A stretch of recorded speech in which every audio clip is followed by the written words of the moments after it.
Hello and welcome to Lower Merion Libraries Online. On this show, we'll share some great videos featuring a fun summer craft, a healthy snack, and a STEM experiment. All Lower Merion libraries are open this summer and ready, as always, to offer some great programs.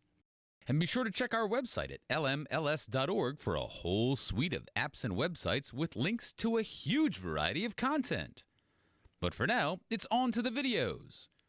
Miss Casey from Ludington Library shares a fun and healthy snack recipe on Casey Cooks. For today, you will need many ingredients, but not that many ingredients because we're stay at home. So as many ingredients as you want, you have. So, get my plans out here. What time is it? Have we waited? It's 2:04. Should we wait one more minute? Like One more Casey minute. Cooks nature. Usually we give about 5 minutes for kids who are coming in. Usually when we do it in-house, just because people miss buses and school times and stuff like that. So, yeah, we'll give it one more minute. We have 6 people here. Hello, 6 people. That's awesome. So exciting. Oh my gosh, we're going up. We've got a crowd. We do.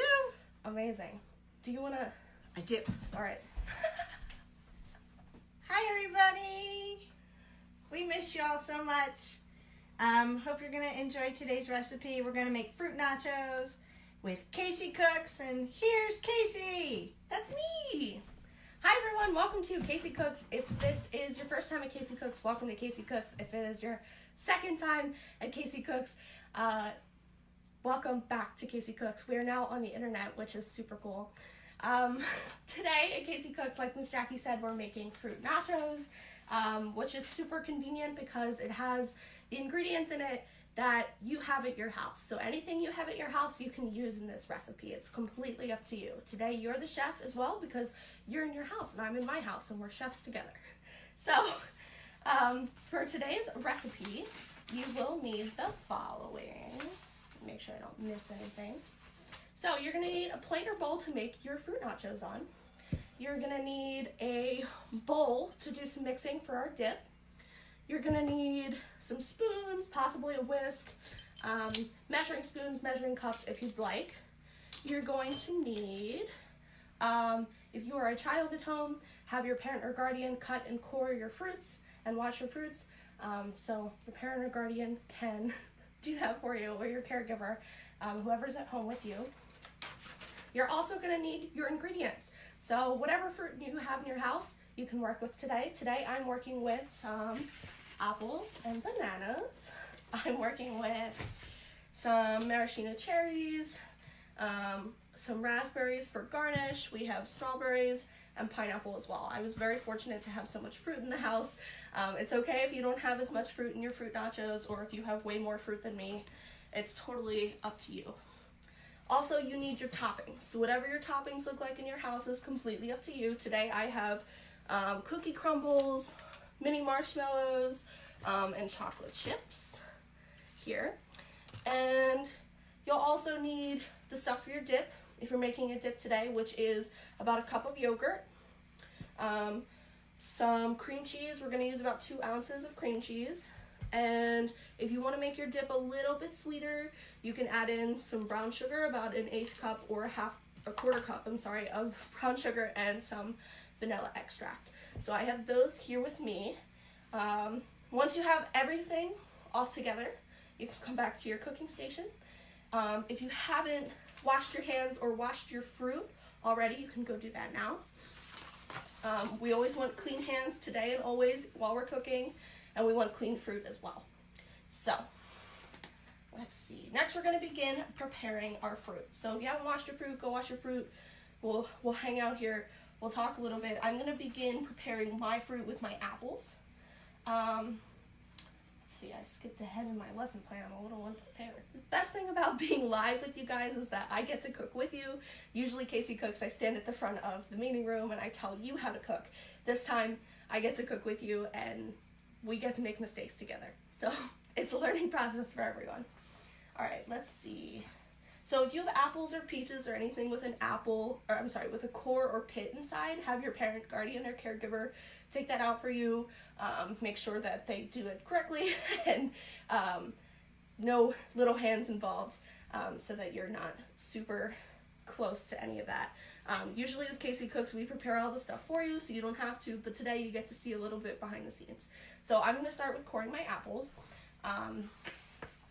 Going to set up my workstation. Oh my gosh, these apples are very rolly. We have a very limited workstation here today, but that's okay. We're doing our best. All right, let's see. Here's my apple corer. Judy's here and Connie's here. Hi, Judy. Hi, Connie. So nice to see you. I Thanks hope for you're tuning in. having a good time at home, staying safe. Laurent wants to know where his shirt is.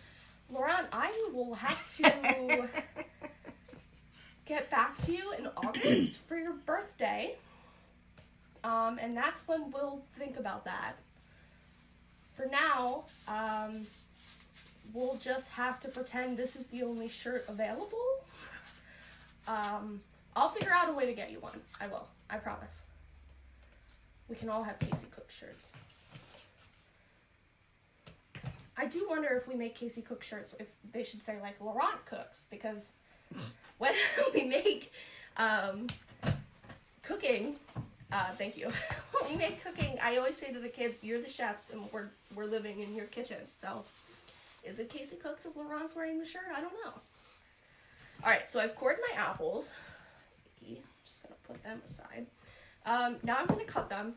Like I said, if you have a parent or a caregiver or a guardian with you, have them do this for you. I know that kids want to be involved, but cutting apples and fruit really isn't super interesting. You're not missing out on anything. I'm going to cut my apples into slices. I'm not going to peel them. If you want to peel them at home, that's completely up to you. It's your world. We're just living in it. Right. Elizabeth is here. Hi, Elizabeth. Hi, Elizabeth. It's so nice to see you. I wish that I could actually see you, but that's okay. Just a little bit of ASMR for the viewers. They're very crunchy. They are very crunchy. I think that one is a little big.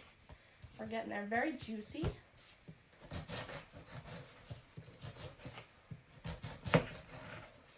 If you guys have any questions or comments or anything to say during the recipe, you can put it in the chat. Miss Jackie is here on standby watching live with you.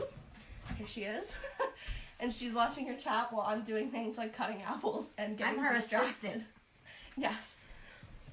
She's paying attention to your comments in the chat while I am here attempting to cut apples the best that we can.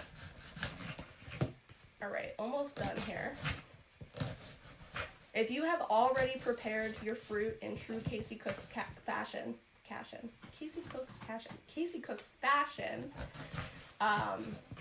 this is just time for you to chat and hang out and put all your recipe ingredients in one spot and get ready for the next step. Today, my toppings are some cookie pieces, some chocolate chips, and some mini marshmallows. Really, you can do this however you please. You can put a little bit on, you can put a lot on. However you'd like to garnish your fruit nachos is completely up to you. I'm gonna put a couple of these on, maybe in a pattern. Being fancy here at Casey Cooks. It's okay to get gourmet at home. You can do that. You can get gourmet anywhere. You deserve a treat. Alright, and then I'm gonna just sprinkle these cookie crumbles on. Nothing ever has to be perfect. Oh my gosh, no. You can make a mess and a masterpiece. That's up to you. And mine's not gonna look like yours, and yours is not gonna look like mine, and that's fine. Of course. Okay, let's see. Alright, so after you decorate, you can put your dip on top, you can dip into there, you can grab spoons, you can eat with your hands, you can get as messy or as neat as you'd like. It's completely up to you. And from there, after you decorate and you make your dip, you made it. You made fruit nachos. That's as simple as it is. I'm gonna sprinkle, not sprinkle, this is dip, that's not the right word. Drizzle. Drizzle, spread some dip onto these nachos, and that's the recipe. You did it, you made fruit nachos. Absolutely wonderful. The only really sad part about Casey Cooks here is that I can't bring extras to my coworkers after we finish a recipe. Yeah, it's true. So sorry to my coworkers, but hopefully you can make this at home. Laurent wants you to email him the food, please. Oh, I'll do my best. Yeah. Yeah. Do my best. It looks delicious. And that's it, guys. You did it. You made fruit nachos. We did make a mess, but it is also a masterpiece. Messes are good. So this is what we have. Now we get to eat it. We do get to eat it. We're so lucky. We are lucky. And if you're at home, you get to eat yours too, which is super cool. During Casey Cooks, we don't really get to eat it, so this is a treat for us. But thanks so much for joining us. If you're at home and you've made videos or taken pictures of anyone cooking, be sure to post them on our Facebook page and tag Ludington Library, or on Instagram and hashtag Ludington Library. We'd love to see it. Thanks so much for joining us. Thank you. We'll see you soon. You can find this complete video and lots of other great videos on the Library System's YouTube channel. Just visit lmls.org and click on the Programs on YouTube button. Well, we have to take a break, but stay tuned. There's lots more to come here on Lower Merion Libraries Online. We'll be back after this.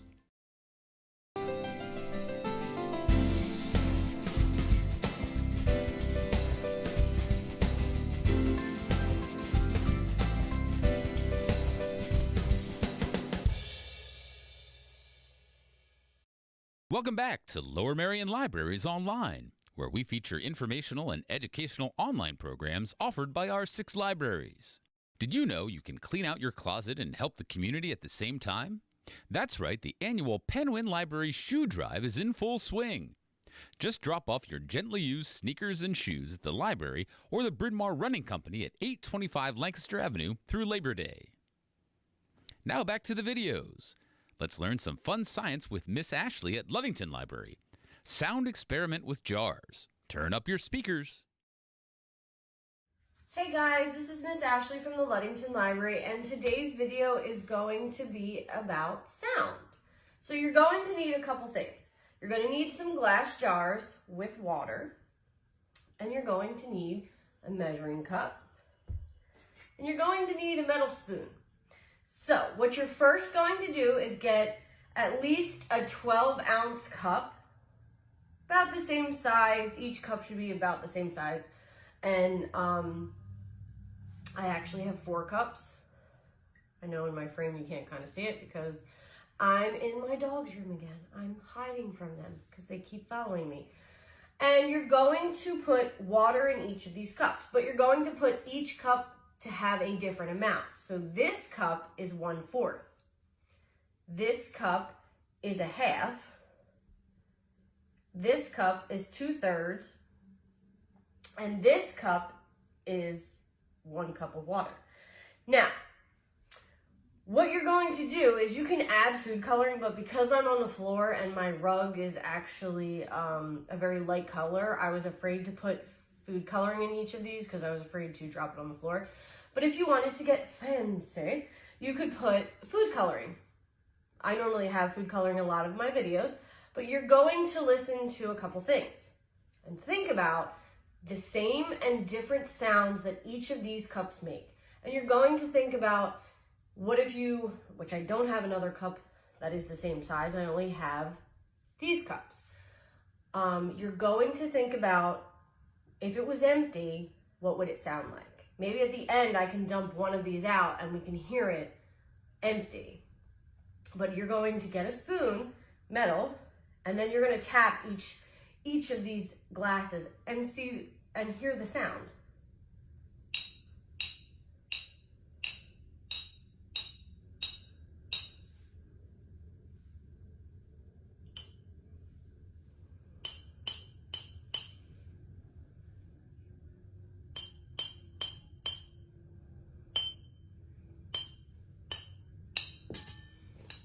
That last part was just because I hit. But you're going to take each one, listen, really, really listen.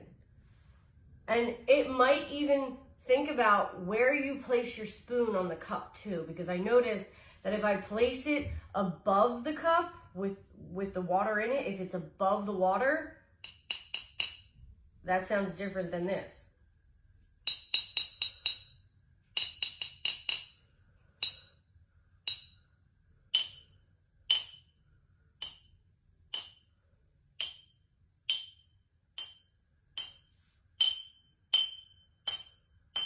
So I've noticed, this is one thing I've noticed, is you can't see this one because it's not in my frame, but this one, I'll move it over here so that you can see it. This is the 1/4.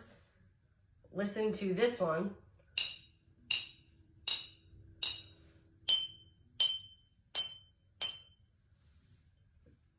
These two sound totally different. So, think about this, make predictions before you actually do this at home yourself. And you don't have to do the measured ounces of water or cups of water that I did. You could do 1/4 and 2/3 and a cup, or you could do whatever this is one measuring cup. This goes up to 2 cups. You can do 1/4, 3/4, and 1 and a 1/4. You can do as many different varieties. You can even have more. You could have up to eight glasses if you wanted to. Try this at home. I hope to see you guys soon. Can't wait to see you. Once again, you can view this video and lots of other great videos on the Library System's YouTube channel. Just click on the Programs on YouTube button on lmls.org. And be sure to follow the Library System's other social media sites on Facebook, Twitter, and Instagram. Well, we have to take another break, but please stay tuned. There's more great virtual library programming to come. We'll be right back.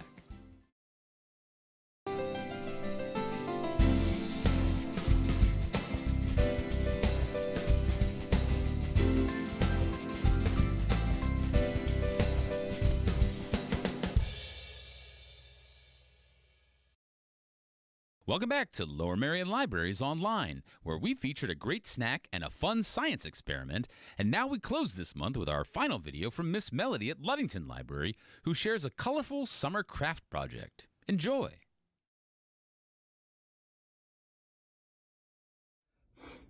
Hey everyone, it's Miss Melody from the Ludington Library Junior Room. Welcome back to Try It Out with Miss Melody. Today we're going to be doing a super easy spring craft. We are going to be making rainbow leaf prints. Now, I say rainbow leaf prints because when I made mine, I wanted to use lots of different colors, and I chose to use all the colors of the rainbow. But you do not have to use all of them if you don't want to. So I guess maybe a better name would be colorful leaf prints. You do not need very many supplies for this activity. You're going to need some white paper, just regular printer paper is fine. Some washable markers, make sure they are washable markers, not something like a permanent marker. And you're going to need some leaves. The leaves that you want to use need to be kind of flexible, so like fresh leaves, not something that's been laying on the ground since maybe last fall and is all crumbly and crunchy. You want a nice, soft, and supple leaf that you can kind of move around. The last thing you're going to need is a piece of paper towel that is a little bit damp, so a little wet, but not so wet that it is dripping. We're going to use the water from this paper towel to help transfer the color from the leaves onto our paper. Another thing you might want is a piece of maybe scrap paper like this that you can maybe color your leaves on so you don't make a mess on your table. So we are going to start by coloring a leaf. So I'm going to pick one of mine. I think I'd like one of these guys. And I'm going to flip it over so the back side, the side that has kind of the veins sticking up from it, is facing upward. And I'm going to color the entire back side of my leaf. And you can use whatever colors you would like. I'm going to use the rainbow colors, but you can choose whatever ones you'd like. You can make a pattern if you'd like, or you can just make stripes across it. This is a time where you can be kind of creative and decide what you would like to do. So I'm going to pick out not my Sharpie markers. I would recommend using the fatter markers, especially if you're working with younger kids. because it can take a little while to color and they might lose interest or patience if you're using kind of the skinny markers. So I'm going to start with red, and I'm going to gently kind of hold my leaf down and color my leaf. Sometimes if you can figure out the direction kind of the grain of the leaf is going, that helps to make it a little easier to color. You're coloring with the grain instead of against it. So I'm starting with red. I'm going to use all of the colors of the rainbow, and then I will come back and show you the next step. So I have all finished coloring the back of my leaf. That would be kind of hard to see on the screen, but the whole back of my leaf is now colored with my markers. I used the broad tip markers in all of my rainbow colors, and I was coloring on top of my scrap piece of paper. So I'm going to set that aside and get a nice, clean, fresh piece of paper. What I'm going to do first is take that piece of paper towel that was kind of damp. If yours has gotten kind of dried out as you're coloring, maybe add a little more water to it. And I'm just going to run it across the top of my paper. So it's slightly damp. Your paper shouldn't be soaking wet, but it should be nice and damp. And I'm going to get a little on my fingers too. I'm going to take my leaf and I'm going to set it face down, the colored side down, the one that we put the marker on. And I'm going to hold it with one hand and use my other hand to kind of gently press every single bit of that leaf down on the paper, because we want to transfer all of that marker that we just colored onto the leaf onto our paper. So if you don't get all the sections, then it's not going to print as well. So you kind of want to run your hand all along it. And that is why I got a little moisture on my fingers as well, because if your fingers are dry, sometimes they'll just like push along the leaf and they won't go very smoothly. So if I get my fingers a little bit damp, it lets me really rub the leaf very gently. And let's see, we're gonna peel it up. And that's what it looks like. I printed all of the colors that I colored on my leaf onto the paper, and I love that you can see in this print all the different parts of the leaf, all the little veins along the back. It printed really, really well and give a really cool design. So it's just a really fun and easy activity to do.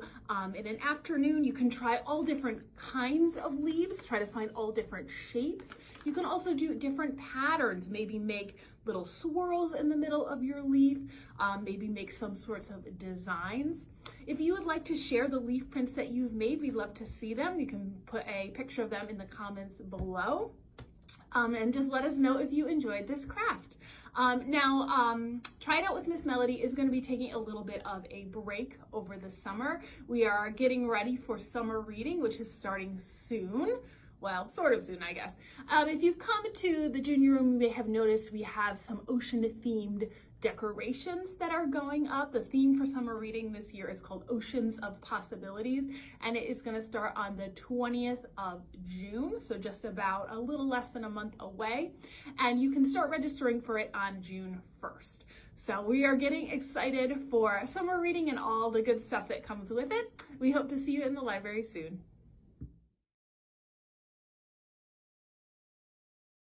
You can find this video on the Library System's YouTube channel. Click on the Programs on YouTube button on lmls.org. Well, we're out of time for this episode, but please tune in again next month for more of the best online programs from our 6 Lower Merion libraries. You can visit lmls.org anytime for more information, including our calendar and event scheduling system, and a whole suite of apps and websites with links to a huge variety of content. If you have any questions about what services are available or any other specific requests, you can always call your local library at the numbers listed on the screen. Thanks again for watching Lower Merion Libraries Online. We'll see you next time.